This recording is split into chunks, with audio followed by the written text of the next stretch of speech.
We're in Jamestown tonight, a North Toronto neighborhood, no stranger to deadly gun violence. May 15th, 2016 was a Sunday night, just before 11 p.m. Right behind me, a car was traveling westbound on John Garland Boulevard. It pulled a U-turn, pulling up at that green box right behind me. In the back seat was 33-year-old Candice Bobb. She was 5 months pregnant, and she was shot right in the chest. Her baby was delivered in hospital via emergency C-section. Bobb died shortly afterwards. The little baby was a boy. His name was Kyrie. Unfortunately, he too died just weeks later. And tonight, police are still appealing to the public to come forward with any information. They confirm whoever is finally caught is facing 2 charges of murder. You know, obviously the level of violence here is astronomically high. If the offender or offenders are identified and arrested, they would also be charged in the homicide of baby Kyrie. While today's announcement by police may sound like a no-brainer, in the legal community, the second charge for the murder of baby Kyrie would be precedent-setting, according to former prosecutor and current defense attorney David Butt. So people will say, well, you know, it didn't really, the gunshot didn't really cause the death of the baby, it caused the death of the mother, and it was something else that caused the death of the baby. And then on the other side, they'll argue, well, yes, but the baby wouldn't have been at risk unless the mother had been shot.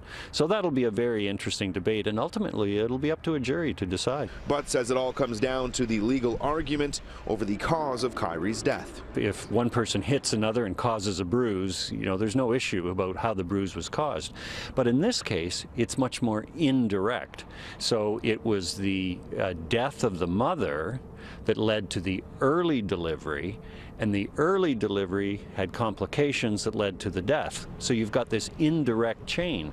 And the question is, how far down that chain do you go in holding someone responsible? Police say Bobb wasn't the target and say the U-turn the car made may actually have triggered the shooting. The U-turn in front of the Jamestown complex could have drawn the attention of the offender as being some type of threat to them. It was boom, boom, boom. When we first spoke to members of the community just after the shooting, many said the flow of guns through these very streets is out of control. Though nearly 10 months since the shooting, and police are still pleading for members of the public to help them catch the killer or killers. Community activist Andre Domis, who lived in the neighborhood and knows many who were close to Candice Bobb, says the stigma when it comes to speaking to police is deep-rooted. If you have not maintained a good working relationship with the community, then people are not going to feel comfortable coming forward and talking to you. It's really difficult for people in the community to come forward if they don't feel like they're going to be protected. Though Domis admits if someone saw or knows something, they have a moral responsibility to come forward. Regardless of the politics of policing in the community or whatever it is you might think about that, the fact remains that somebody pulled the trigger and this young woman and her child died. Just a couple weeks ago in this very same spot at Jamestown Crescent and John Garland Boulevard, a 15-year-old was also shot, this time in a drive-by shooting. Police are looking at forensic evidence to see if the 2 incidents are actually linked.